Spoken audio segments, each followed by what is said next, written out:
But in the movies, every time it's a movie, he's dark haired. But go ahead and do your show. We're already 15 minutes in. And I'm talking about bullshit. Yeah, and I don't know how I'm gonna transition, so I'm just gonna say we're gonna stop that and go into this episode about co-parenting. I don't know how I was gonna try to link that together, but I did mention. Well, speaking of my ex watching Flash, I guess that's a good way to transition in the sense of.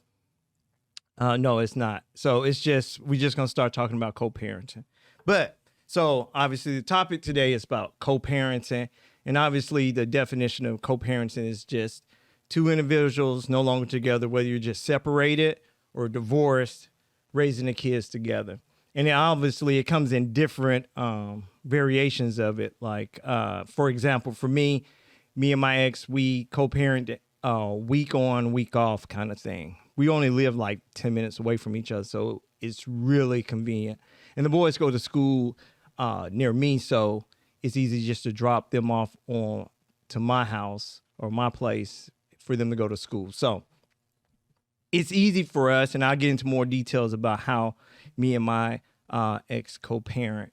And speaking of I always refer to her as my ex. Is that just the right way to do it?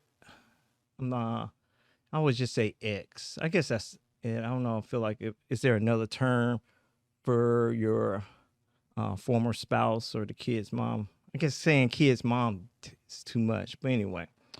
All right. So co-parenting. And so I'm going to go ahead and go over some key ways to do this whole co-parenting thing. Some aspects that you need to take into consideration. The number one thing, and this goes with co-parenting, and everything else is communication.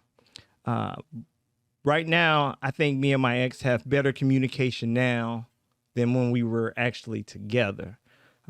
We work on things with the boys when they're sick, whether it's school, getting them into sports. We work on all that together. All that is a mutual agreed upon thing because we have to share the responsibilities of it. Getting them to school, doctor's appointments, and all that type of stuff. So in every aspect of our kids' lives, we communicate. I'm telling you, there's no way around this. You have to, and it doesn't have to be verbal. You don't have to call the person or even meet in person. If you guys are on, shaky grounds, it could be through text messages, emails. If you guys aren't on solid ground, then it's probably best to do it through text messages and emails so you can have a paper trail on things to show that your involvement and to show what you guys are agreeing upon. Let's say if you don't have like a divorce decree or something, you want to have a paper trail on your interactions with your ex to show how you guys are properly raising your children together. So trust me, communication is big. So any way you can get it, carrier pigeon, text, whatever, just make sure that you guys are communicating in every aspect of your kids' lives. Don't do anything that will involve your spouse and you're not not your spouse, your ex, and not discuss it. So like just recently the boy's mom wanted to put Dylan into soccer, and he's played soccer a couple of times. But she ran it by me. Because I will have to help with, getting them to soccer practice and going to his games and things like that. So she did it exactly the same way as when we were together. Like just say, hey, soccer's coming up. What do you think about putting them in it? That's that communication you guys got to continue to do. Next up is shared responsibilities, leads right from the communication part. Whether it's, the doctor's appointments, both of you guys need to be fully aware. So if one's taking the kids to the doctor, you have to update the other on it. And when possible, you guys joining together on those type things, especially if it's something serious when it comes to healthcare. As far as education, you guys should definitely show united fronts for, special events like your kids getting an award or something, or your kids being disciplined at school.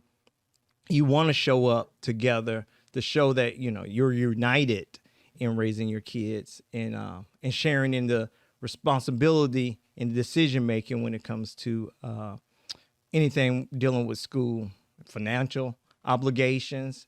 You guys want to make sure, and this is way more important with the emails, text messages, letters, whatever, when it comes to financial, because you definitely want to show how you're doing your part, especially if child support is in the mix of all that. Consistency. Whatever you guys agree upon, how you're going to communicate, how you're going to do things, just make sure you're doing your part to maintaining that consistency. When you lose out on that, that's when things start going left. And it messes with the children. So you have to always keep in mind your communication, sharing the responsibilities with your ex is for the benefits of the kid. So whatever problems you may have with your ex, you lashing out or figuring you're not going to do this and not going to do that directly affects the kid. It affects the kid or children more than it does your ex, because you guys are no longer together. So the things you do to try to negatively impact your ex will fall back on your children. So just staying consistent in whatever you agree upon, just staying with that, helping your kids stay in a routine of things will benefit the children, because it's already a struggle when you're living in two different households. So if you can maintain consistency, like where both households are ran similar, that's a great way for the kids to be able to balance living two different households. Flexibility. It's another one.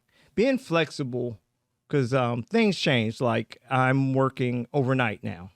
So it changes things as far as with the boys. They're older now, so it's not like they need for a parent to always be around. But me working overnight does change as far as, getting Kendrick from work, their mom, take care of that, like different things like that. So if she wasn't flexible, or if I wasn't flexible, if things changed with me or things changed with her, it can cause a conflict, because now she feels like she can't grow. I can't grow because I can't change routines, because we have this agreed upon routine. So being flexible, compromising obviously goes in with that, and just being willing to compromise when it comes to critical co-parenting activities. Like unexpected events come up all the time. So unexpected and necessary changes come up. So making those adjustments really will benefit this whole co-parenting thing. Supporting children's relationship with the other parent. Like for some kids may be more, towards their mom, or have more affection towards their dad. And obviously if you're on the opposite end of that, that could hurt, but just know, they love you, you love them, and doing what you're supposed to do is the right thing for the kids, regardless if you feel, oh, they love the other parent more or whatever. It's not about that. It's just about encouraging a positive and healthy relationship between the children and the other parent. So this is not a time to start trying to show envy or anything, or try to drive a wedge between the other parent just because the kids tend to favor them, whether they're the fun parent or whatever. So making sure that you are just being supportive of the relationship the kid have with the other parent. And if you are the other parent that's getting all this additional love or whatever from the kids, making sure your children are aware that the other parent needs that same kind of support, emotional support from the kids towards them. So making sure that you are aware of what the dynamics are with the other parent as well as with yourself, and then you guys manage that co-parenting thing accordingly. And seeking professional support. Now, a lot of people don't go down this avenue unless things are really difficult, like someone's gonna go to jail kind of thing. But if you guys are it's just not working, like you guys just can't co-parent properly, there are places you can go just to get that third party to get involved, like a counselor or a therapist or something, just to get involved, to give you guys guidance on how you guys could work together to resolve your conflicts. It doesn't necessarily mean it has to be something that's ongoing. It can just be someone to set the stage for you guys. Like, this is what you guys need to be looking at. You guys need to come to terms on this. It's not so much for them to tell you how to run your household.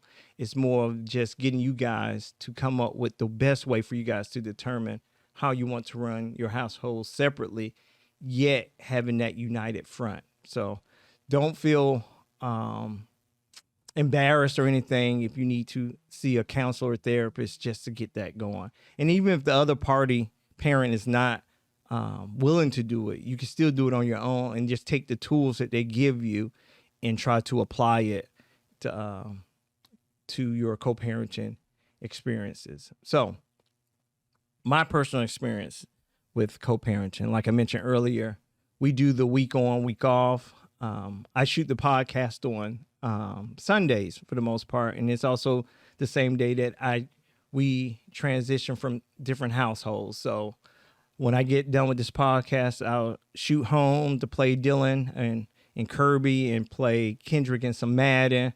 I typically get them ice cream or something to eat before I take them back over to their mom's house, kind of thing. And those are like kind of routines that I have with my boys to set them up to go home. If I drop them off later, and same thing with her, we're dropping the kids off later, we'll get them dinner, so we're not bringing them home late, and then the other parent has to then turn around and get dinner and all that stuff ready for them. But these are things that we agreed upon as far as setting times. It's in our divorce decree also. It was one of the things that we had to redo when we did our divorce, because they wanted everything really detailed down to the minute they're going to change households. So we agreed upon that, agreed upon Sunday being the best day to do that, to change over and everything. And that's the kind of things that you need to think about. And now it's beyond just being divorced. Even if you were never married and you're just separated and you're trying to raise a kid on your own, not on your own, but separately, you need to come up with terms on how we're going to do this. And then just maintaining that. Like for us, if I need the boys to stay a little longer, it's nothing for me to just give her a call, give her a heads up, say, hey, can the boys stay over till Monday? That's that communication part I mentioned. You have to do those type things to keep the relationship going. And maybe she has something planned for them that night. So just giving a heads up is showing respect. And then, typically if she doesn't have anything going, it's fine for them to stay longer.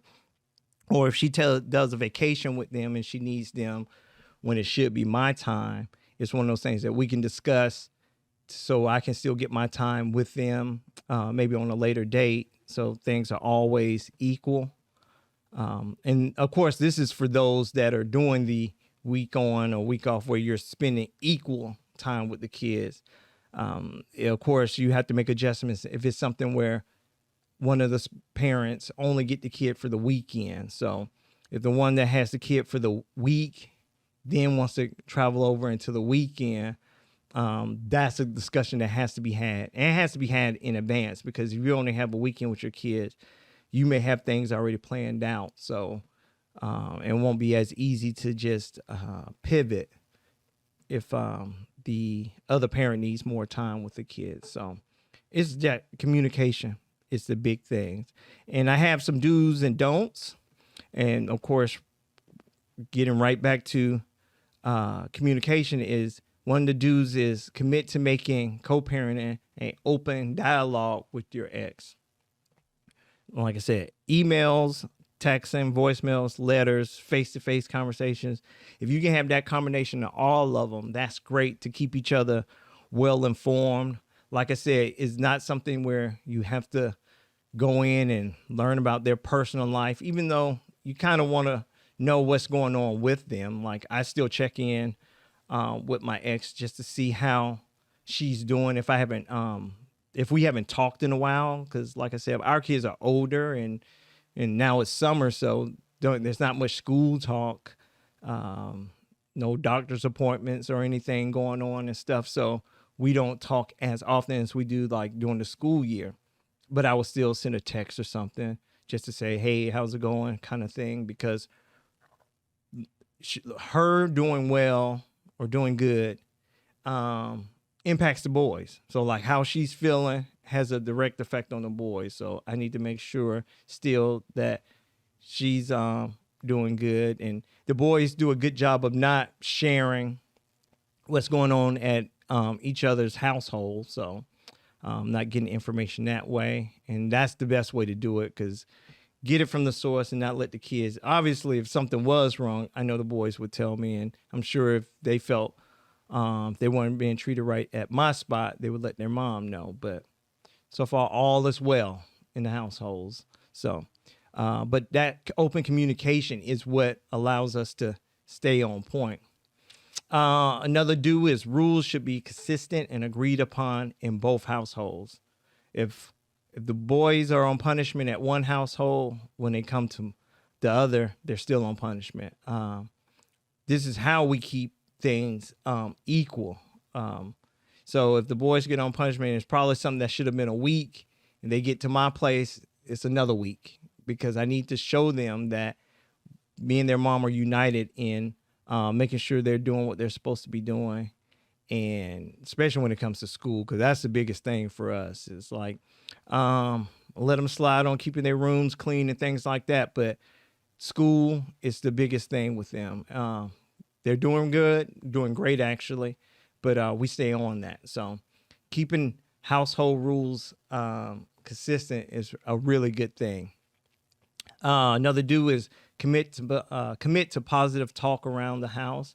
Make it a rule to frown upon your kids talking disrespectful about your ex, even though it may be music to your ears. Of course, if you've ended things badly with your ex and the kids are talking down, it may feel good, but eventually that's going to cause an issue. It could cause an issue in the sense that where the other parent is thinking that you're plotting against her and using the kids and things like that. And you want your kids to be in a good environment when they're not with you. So that's what I strive for, is for the kids to feel comfortable at my place, and I want them to feel the exact same way when they're with their mom. So you don't necessarily want the other one to be doing bad, no matter how you feel, because if their other spouse is doing bad or ex is doing bad, you don't want your kids to live in that type of environment. So encourage them to not be disrespectful towards the ex. And you never know when they'll come around to you, and you may need that united front with your ex.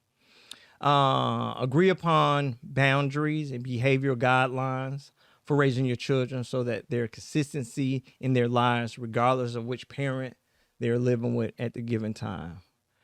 Research shows that children in homes with unified parenting approach have greater well-being.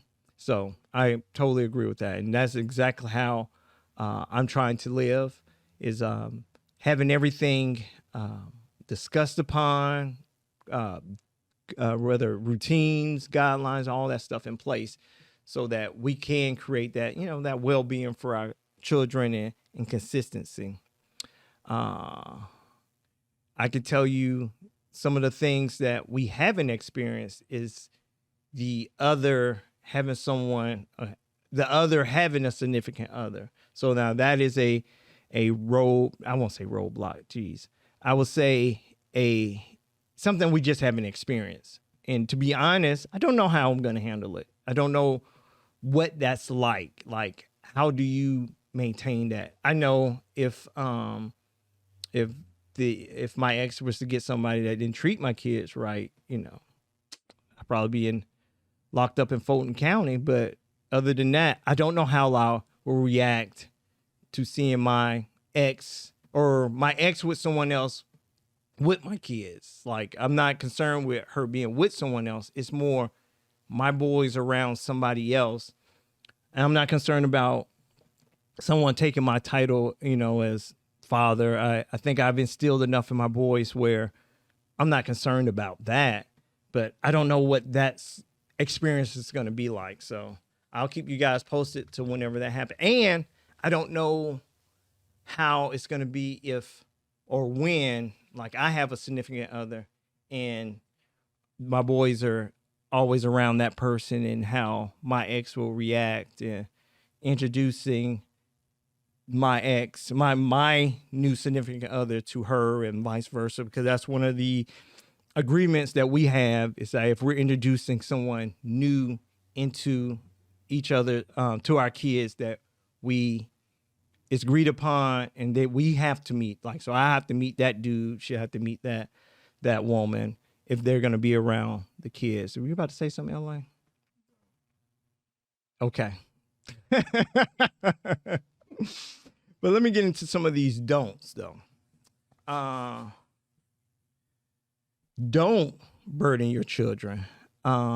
Emotionally charged issues about your ex should never be part of your parenting. Never sabotage your children's relationship with your ex by trash talking. Never use your child to gain information about things going on or sway your ex about an issue.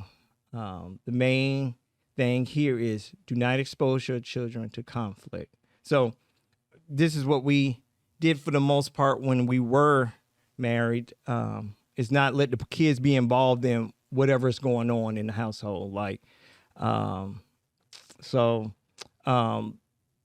good or bad, I would say, because when we discussed the divorce, it was a total shock to the kids.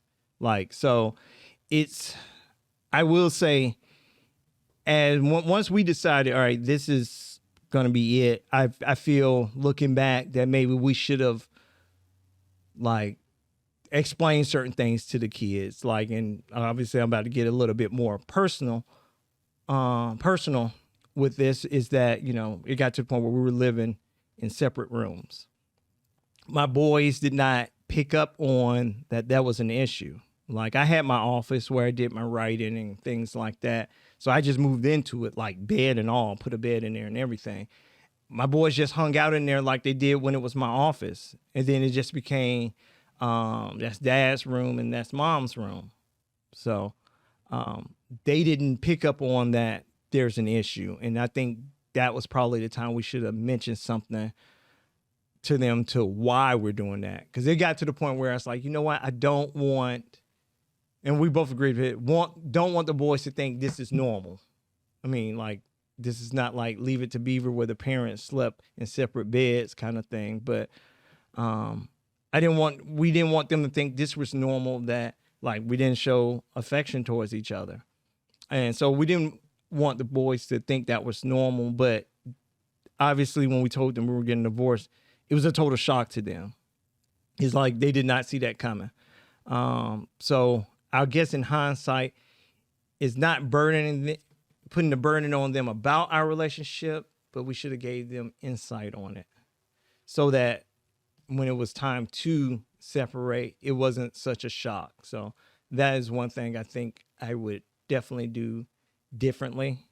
But the issues that we were having, the boys didn't necessarily have to know that, because it didn't involve them per se. It was just really between me and her. So, but I would change that. Another don't be an unbalanced parent. Resist being the fun guy or the cool mom when your kids are with you. By default, I'm the fun guy and I'm the cool dad by default. The boy, first of all, their personalities are just like me. So in that sense, they gravitate to me. It's not like I intentionally try to be the fun parent. It's just who I am in that sense. Like, I play video games with them. That's natural for me to play. I only play video games when I'm playing with them, but it's more natural for me to do that.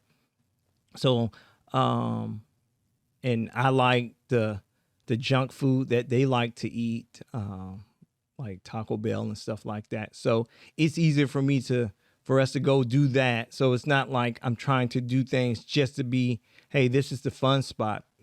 I was doing that when when we were all in the same household. So, but resist the urge to try to now become that parent, because one, you probably can't maintain doing that, and two, you are not giving the kids the you, basically.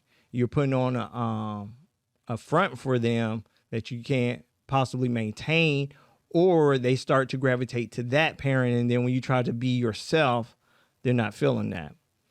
So make sure you're just being you. Now, obviously, even if you are that homebody type parent and your kids want to get out, that's where you have to make that compromise and do the things that you probably don't really want to do and go out so much. But you have to find that balance. And so not telling you to be Mr. Let's go out all the time if you're really a homebody, but you have to find that balance where it's give and take. You find things interesting to do at home, or I should say, and go out and do things with your kids that they like. They'll get the whole dad's doing this for us kind of thing. So he loves to just stay at home kind of thing. What else? Don't punish your ex by allowing your children to wiggle out responsibilities. I mentioned this earlier. Do not try to power struggle with the other parent, and so by not letting your kids off the hook for something that they did at the other parent's spot is not a good way of trying to maintain the peace and properly parenting your kids. You have to show that united front. If the kids aren't doing their homework at their mom's house, but they're doing it at yours, you have to encourage them that, no, you need to be doing it there too as well. And let them know, hey, I'm going to check on to make sure you are doing your homework. It doesn't change just because you're at a different household. And like I said, that education is a big deal to us. So making sure that they're staying on point regardless of where they are. So just remember, every co-parenting situation is unique and requires ongoing effort and cooperation from both parents. The well-being and happiness of children shall always be primary focus when co-parenting. A united front is the best way to give the children a consistent life living in two different households. And there it is right there. Is that you want to just give your kids a consistent living situation, regardless of which household they're in, or where they feel safe, regardless of who they're with. They feel loved, regardless of who they're with, and know that my folks are united. They may not be living together, but they're still united, and that is so very important. And for those that are listening that are co-parenting, because obviously this episode doesn't apply to every household, but if you are experiencing that, I say check on your ex. I know, like, regardless of whatever the situation is, if you guys aren't talking or whatever, check on them. Like, just shoot them a text, because if your kids aren't sharing what's going on at the other household, you need to know or make sure that everything there is still solid. I say check on your ex. If you have a long due apology, now's the time to do that apology. I know once we were divorced, because June makes 3 years divorce. And I think in year one, I noticed things about myself and I had to apologize. I apologized to my ex because I realized, you know what? I didn't properly lead as a husband. I always was the ish when it came to fatherhood. That I guess was just always in me. But as a husband, I was not always the husband I should have been and proper leader, I say. So I apologized. One of the times she dropped the kids off, I just simply apologized for not being the leader that I should have been. Now that is something I could have kept to myself because at this point we're already divorced, but I realized she deserved to hear that. She said some things back too. So it's like I said, our communication is way better now than what it was then. Probably something we should have worked on back then, but we check on each other. So I challenge you guys to check on your ex. Like even if you guys aren't in a good place, but just check on your ex to see how they're doing. You want the household that your kids living in to be one that is solid. as you're building, make sure the household, when they're with you, was solid. And that's all I got for you guys. I had this boring speech I was going to do, but I feel like I drove home some of the do's and don'ts and the important things that you need to do. So I'll save the boring speech for another time. But check on your ex. It's your homework assignment if you are doing the co-parenting thing. If you're not doing the co-parenting thing, let's say if you're a father that stumbled across this episode and you're not doing your part, now's the time to step up. And it starts with communication. So you still need to reach out. I challenge anyone that's listening to this episode, something that you're not doing. Let's say if you are still married, do something that you've been putting off, having a conversation that you've been putting off. Let's say if you are having that moment where you're not feeling like this is working, like maybe both of you guys agree upon like this is not working. Now's the time to figure out a way to let the kids know in a way. I don't know what that looks like because like I said, we didn't do that. So it became a total shock when we told the kids about our divorce. I wish I could go back and kind of change that part, like give them a heads up, like, hey, this is why dad is in this room kind of thing. But I don't know how that would have turned out either. So, but I guess just that hindsight is 20/20 kind of thing. I kind of wish I would have did it because it wouldn't have been such a shock. But now it's time to start having those conversations. So that's my challenge to you. If you feel like there's a conversation that you need to be having, whether it's with your children or with your ex or with your current spouse, now's the time to do it. And that's all I got for you guys. The details of the social media outlets and all that stuff I'm a part of in the show notes. Let you know. Oh, let me not forget my award that I got for, what is this? Outstanding Achievement in Fatherhood. My boys got me this. I told them why did it take them 17 years to finally award me with this. I feel like I should have got it year one, but it's all good. But that's it. That's all I got for you guys. Stay safe, stay prayed up, and go out there and holler at someone that you been meaning to holler at. Shoot your shot. Like, I'm going to throw that in there. Shoot your shot. All right. Peace.